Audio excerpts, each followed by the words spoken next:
Do you know of a stellar leader or an outstanding organization that deserves a proper shout out? Nominate them for IBJ's awards. From 40 in their 40s and Women of Influence to Nonprofit and Healthcare Excellence Awards, we're celebrating rising stars, seasoned leaders, and organizations making a difference. Discover which programs are accepting nominations now at ibj.com/nominate.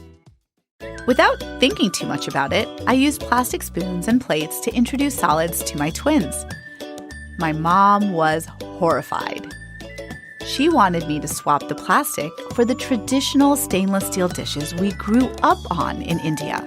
Dr. Manasa Mantravadi's aha moment she got from her mom. Stop using plastics. They're dangerous for kids.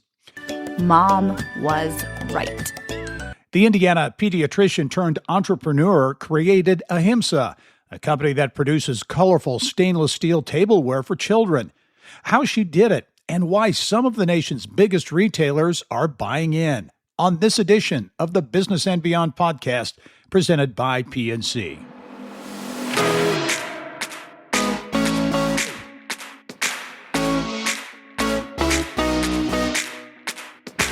And I'm pleased to be joined on the podcast this week by Manasa Mantravadi, Dr. Mantravadi, who is a physician, but also very much an entrepreneur with an exciting idea that she came up with that is really gaining traction, not only here in Indiana, but around the country as well. Dr. Mantravadi, great to catch up with you. How are you?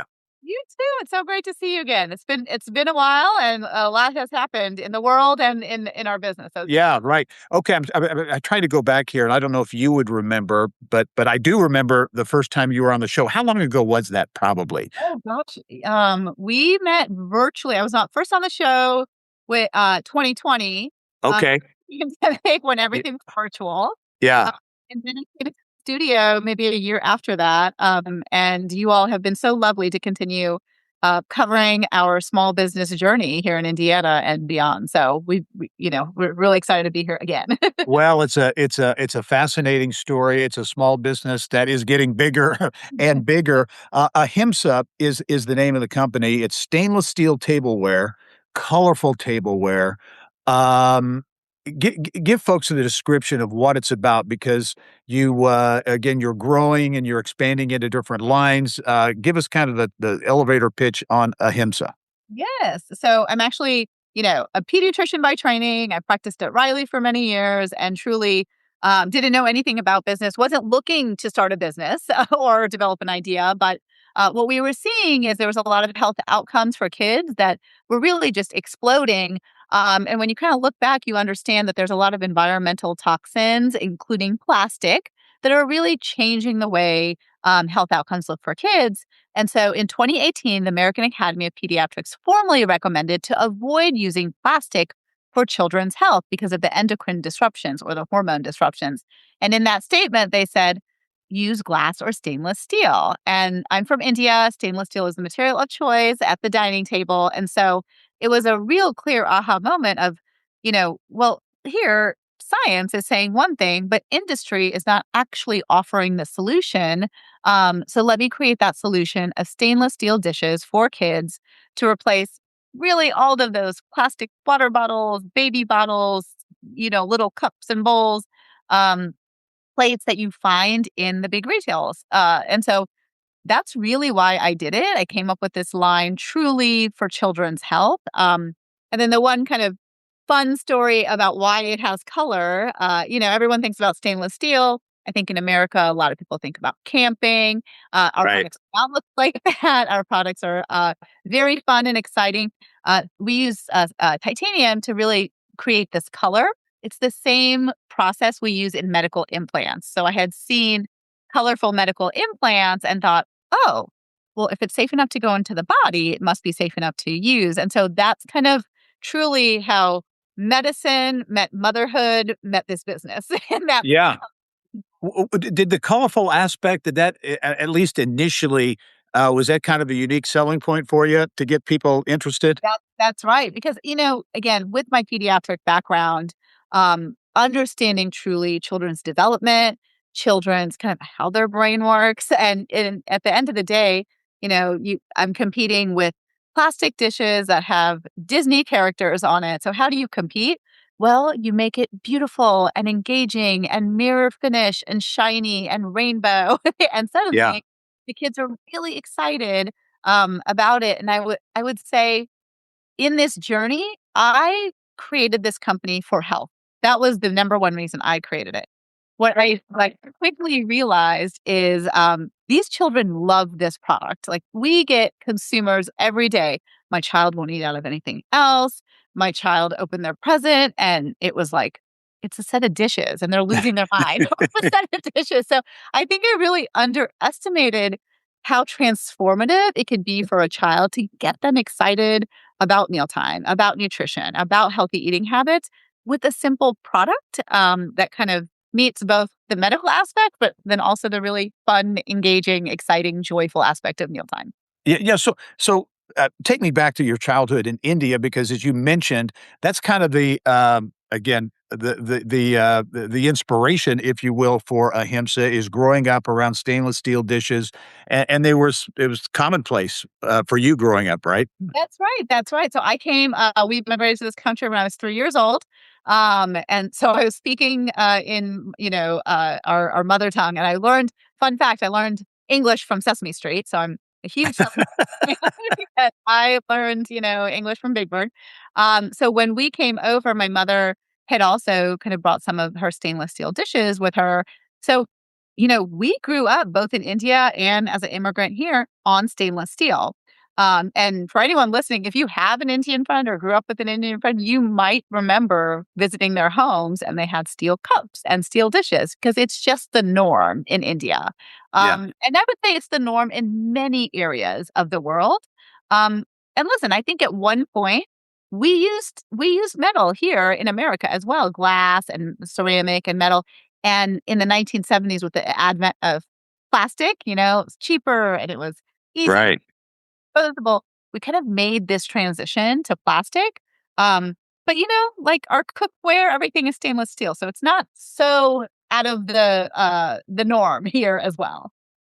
For people who think, and you mentioned this minute ago, I think, but for people who think it's just a plate, what are we missing? So practicing in pediatrics, one of the biggest outcomes, health outcomes for children is, just like health outcomes is driven by nutrition, right? Food is health, food is medicine. And what we really fail to recognize kind of in the American healthcare system is the importance of prevention and preventative care. And even, listen, I trained here in America for training.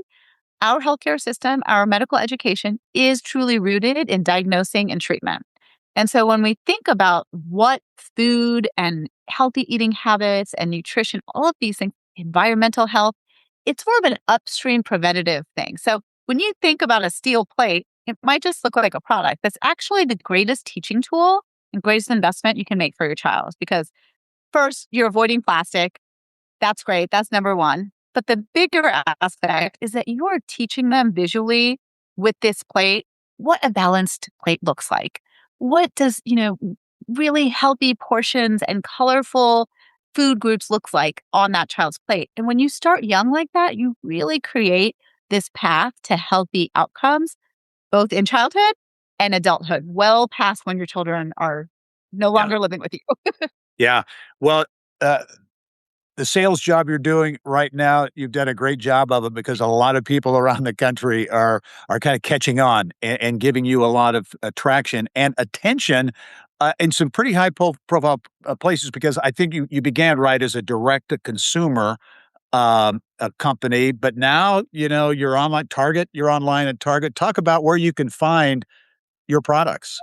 Yes. So we have two lines of the business. I really started it with a consumer good product, really made for, my own kids and then like all my patients and then all these children, around the country.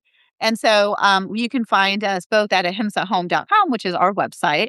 It's always better to support brands on their own website, just as a plug for all small Yep. businesses out there. But then on our retail site, we're sold at Bloomingdale's, we're sold at Target. And we are sold at Grove Collaborative, which is a amazing retailer if people don't know about them yet. Really kind of the better for you, well curated, evidence-based product selection. And so we do really well there too, because a lot of consumers go there for better for you products. And so we really try to align where we are available for consumers who are looking for a healthier, safer, more sustainable, ethical kind of brand. Because there's just a lot of selections out there. So we try to Right. be really focused on where we can meet our consumers. Yeah. How big was it for you to, for example, to be able to sell online with Target? That had to be that was a big accomplishment. Oh, huge, because they don't have any steel. So it was, I think when I started this journey, the whole story started with, hey, here's the clinical medicine, here's the scientific recommendation to avoid plastic and use steel. But then, like the story I always tell is, but then what is a parent to do? They walk down the aisles of Target and these big box stores, and there are no options. And so to be here today to kind of complete that story and say, actually, families can find a solution now, 6 years later, is a pretty surreal moment for us as a Yeah. available online and doing quite well. Do you want? I assume the answer is yes, but to be physically in Target stores, is that the kind of the next goal? Yes, yes. I think I think just, this is a business show. I think it's important to recognize that a lot of things change and evolve over time. And the retail space is a space that kind of has ups and downs. One story I had is we were supposed to be in Bye Bye Baby, which was the leading premium children's product retailer in the country.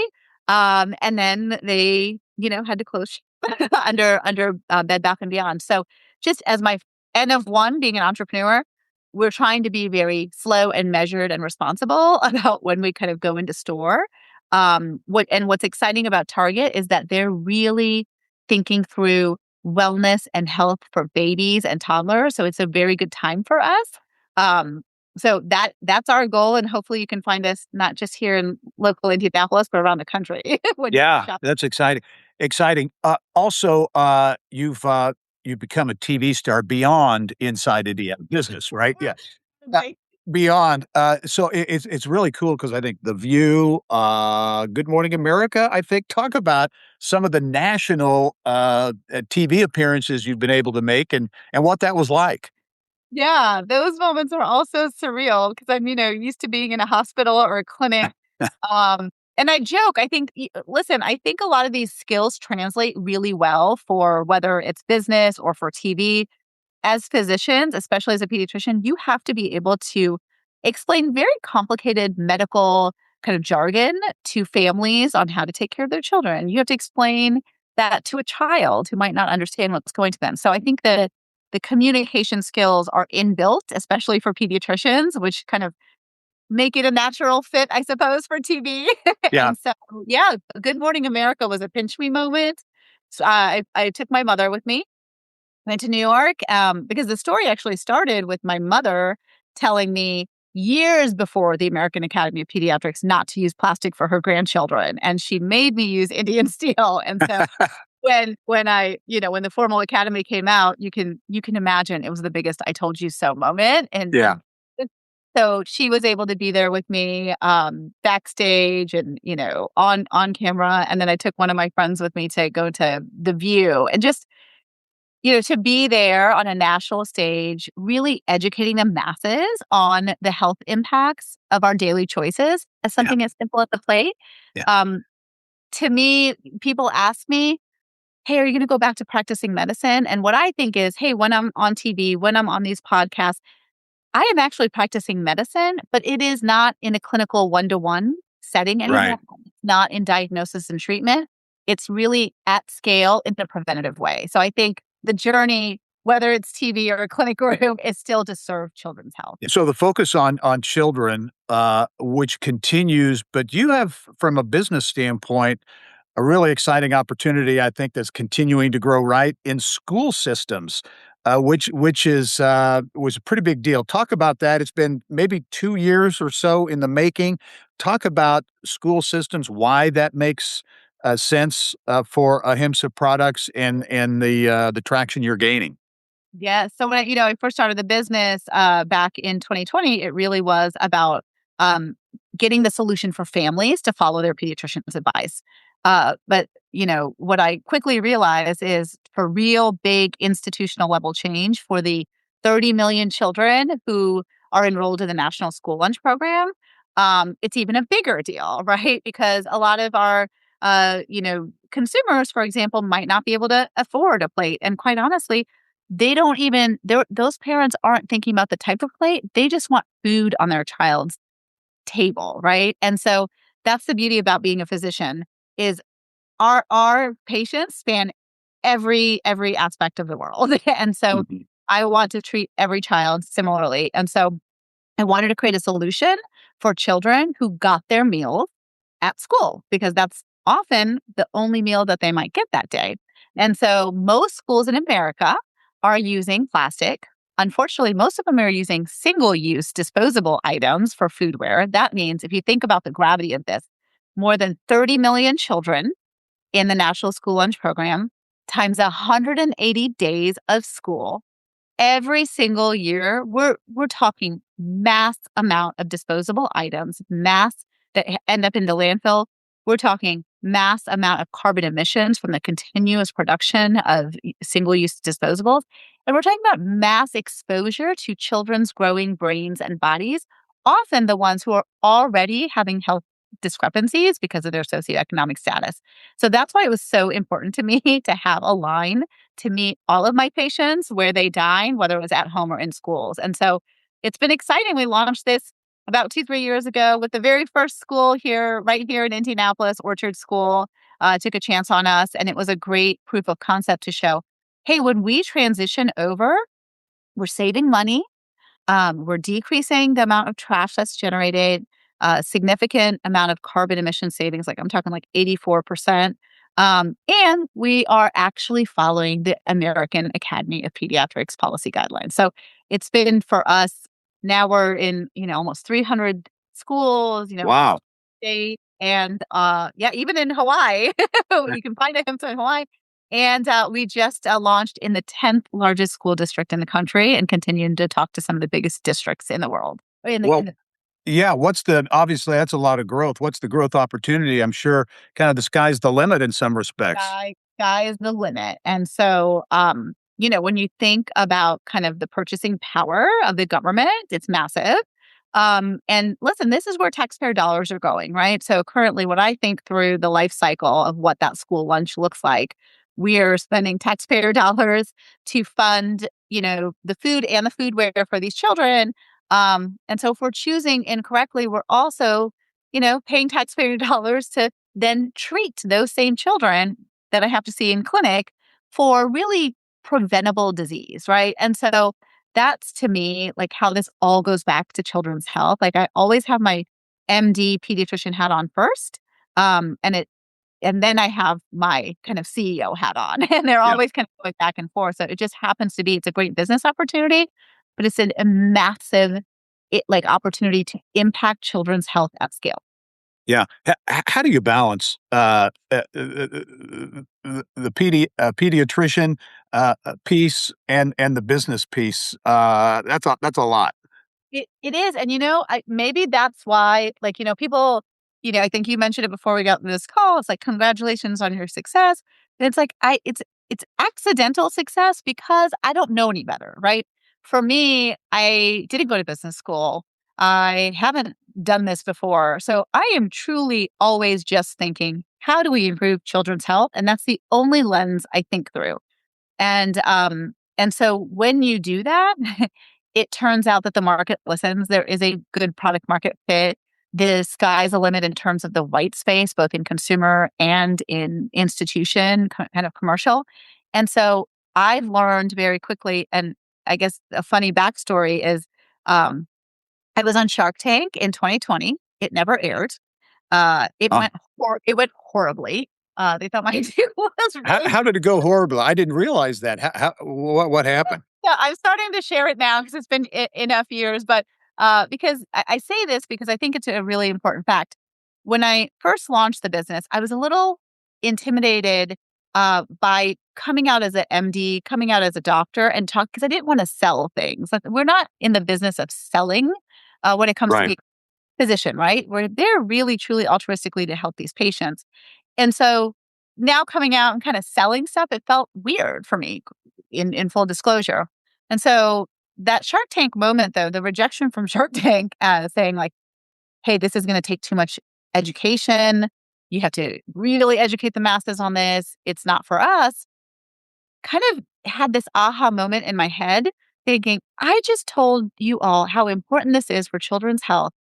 And it's not enough. It's not enough for you, but it is for me. And so that moment, I started leading with health. I started leading with my pediatrician self, and then it skyrocketed. Like it was a good learning moment because I was kind of in a shell and wanted to keep the things separate. But then I realized when you lead with health, and when you can lead with the trust of a pediatrician and a high quality product that I poured blood, sweat, and tears into, that's what the market wants, right? That's what schools want for their students. That's what parents want for their children. So even though it never aired and it went really horribly, it's, hey, Mark Cuban, if you're listening to this, you can still, call me anytime. That's good. That's great. Yeah. So I think the absence of having a business background has been a good thing, I think, for me, because I still continue to lead with health. And then the downstream effect of that is increasing revenue, increasing our opportunity in the market. Talk more about that entrepreneurial journey when the Business and Beyond podcast returns. Stay with us. As a bank, PNC prides itself on being boring. But the truth is they couldn't be more excited to serve the dynamic Indianapolis community. For nearly 160 years, they've quietly toiled away to deliver brilliant results for their equally brilliant clients. They have dedicated PNC teams throughout the local area all ready to do the boring work to help you unlock your own brilliance. PNC Bank, brilliantly boring since 1865. PNC Bank, National Association member FDIC. We build Indiana. The Laborers International Union of North America builds and maintains roads, bridges, and other essential infrastructure that make us the crossroads of America. So thanks to LIUNA members' work, Hoosiers have a better quality of life, like access to utilities, easier routes to jobs, schools, or medical care, and deliveries keep moving. We build Indiana for good jobs and stronger communities. The Laborers International Union of North America. We are LIUNA. And welcome back to the Business and Beyond podcast presented by PNC. My guest this week is Dr. Mantravadi, a physician, a pediatrician, and someone who's turned into kind of a world-class entrepreneur, right? You say an accidental entrepreneur, but either way, a great success story with Ahimsa and the stainless steel tableware. I know you would not want to get into specifics, but give us an idea, Manasa, as you look at growth from kind of day one to where it is now. Can you put in perspective from a production standpoint, whatever it is, on how growth is, how much growth you've achieved? Yes. It's been crazy. I think when we first started, I think any business owner can probably relate. When you get your first sale, you're like, oh my gosh. And then you get your next 10 sales, and then you get the next year and the next year, and you kind of have these pinch me moments of, oh my gosh, what is happening here? Yeah. Which makes you realize that the market is really ready for this solution because the science is very clear on how harmful some of these other things like plastic are for children's health. And so for us, what I've learned about this business journey is, the first million takes a certain set of skill sets, right? And then kind of the 1 to 10 is another skill set, and then the 10 and beyond is another, and all of these different stages, I think that we've continued to kind of go through is I always bring it back to pediatrics, right? Because for me, it really is like raising a child. Like when you born, the things that you have to do for your business or your baby who's crying all the time and he's fed all the time and you can't sleep. that's entrepreneurship in that first million. Yeah. And then it's not like maybe you sleep a little bit more in kind of the 7-figure, 8-figure, but they're just different challenges, right? Then you have a toddler, and then you have school age kids, and that comes with their own set of challenges. And then you've got teenagers where I am. And so like, I feel like Ahimsa is a teenager right now. and you want to, so I think like what I've really learned is that each stage of business requires a different set of skill sets, but also you're faced with different challenges. And what got you here doesn't get you here, and what gets you there doesn't get you to the next, And so I hope that we can have continued success with these numbers and hopefully find a nice home for Ahimsa one day.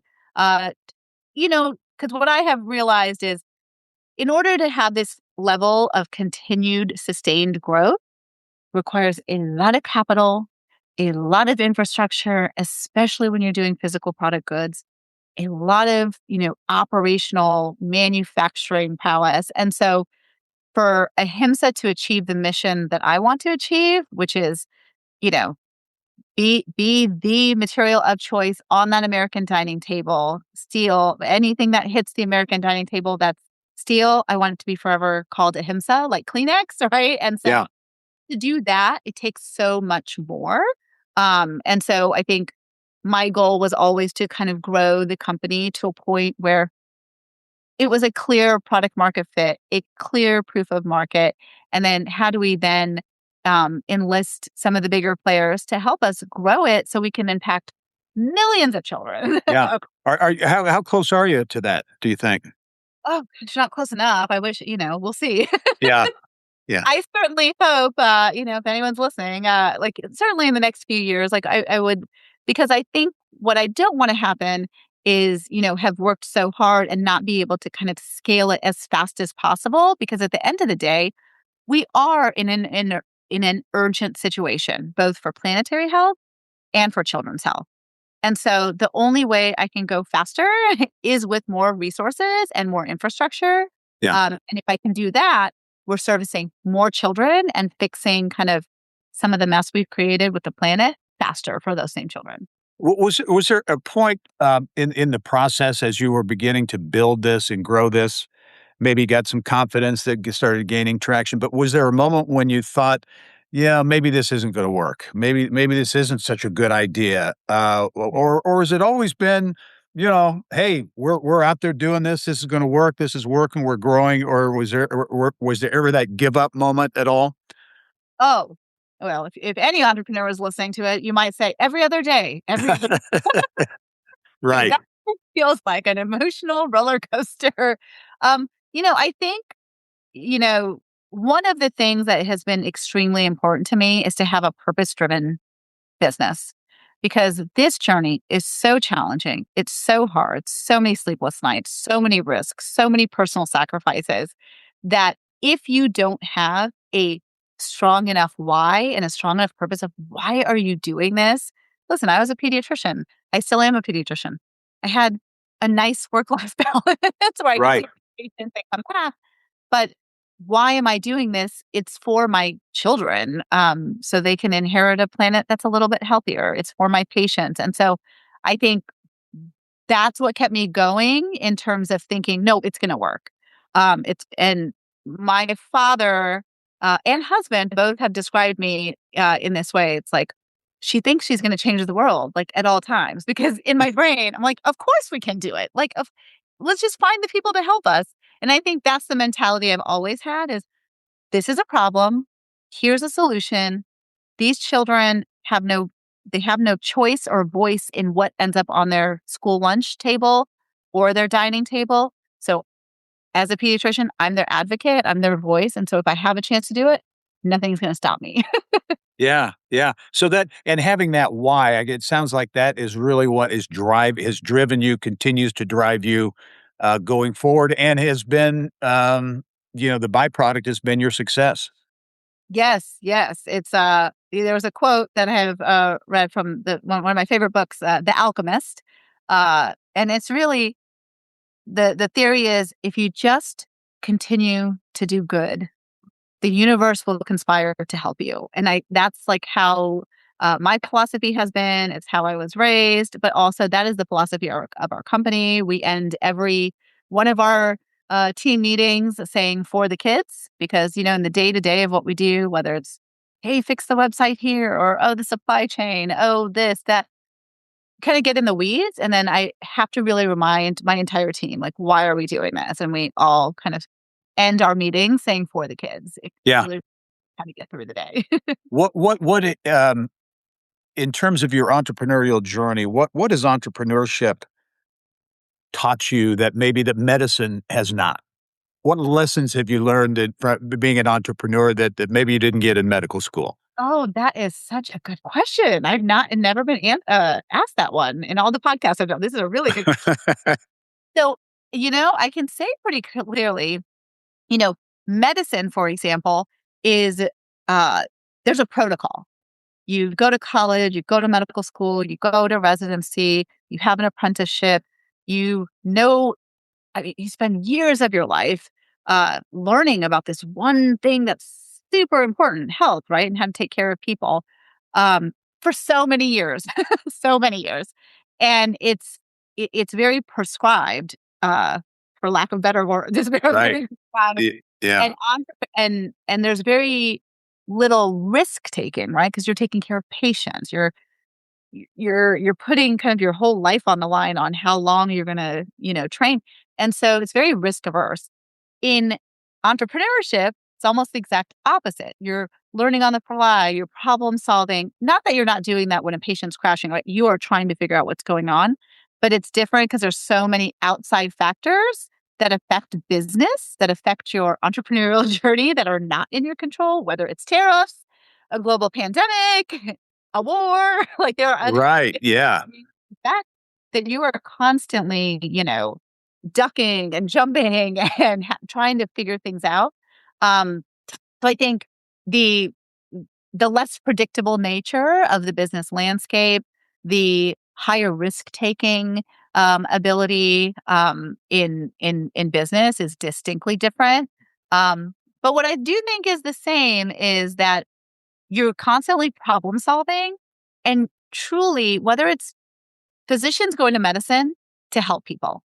And I believe every entrepreneur goes into this to help somebody with something. And your product might look different, your service might look different, but you created something to improve the life of somebody else in whatever which way. So in that aspect, I think they're very similar. Yeah. Yeah. Okay. Final question. That's the forward-looking view, Manasa. As you look at Ahimsa, where you'd like to be, say, in 5 years, as you look going forward, you're continuing to gain momentum and acceptance in so many ways. The whole school piece sounds very exciting. Where do you see Ahimsa in 5 years? Well, I sure hope in every retailer, every American family's dining table, and in every school lunchroom. Uh-huh. Good. So I think truly, like the big, hairy, audacious goal that I've always had is to make, like to replace plastic, to replace harmful chemicals, kind of wherever children dine. So that's at home, in schools, and hopefully 5 years and beyond, anywhere children dine. So if you think about the stadiums, the museums, Indianapolis Children's Museum, if you're listening, right? Like the Colts, like the amount of opportunity is so big because of our behavior as humans, like using something one time, throwing it away. Right. It is a lasting impact that can be reversed. We're reversing it right now. And so if you even go outside of those hospital walls, those school walls, into the stadiums, into air travel, all of those things, they make a difference, right? So collectively, if we're changing every part of that plastic disposable to something that's reused, we're really starting to clean up the big mess that we've made for these children.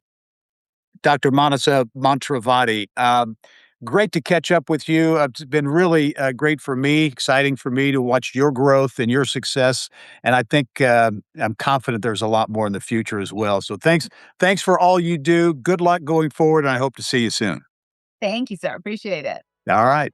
And thank you for joining us on this episode of the Business and Beyond podcast presented by PNC. We're a weekly conversation with achievers in business, sports, entertainment, and beyond. And you can download all of our episodes and get Indiana business news 24/7. All you have to do is go to InsideIndianaBusiness.com. I'm Gary Dick. Thanks for joining us. We'll see you next time.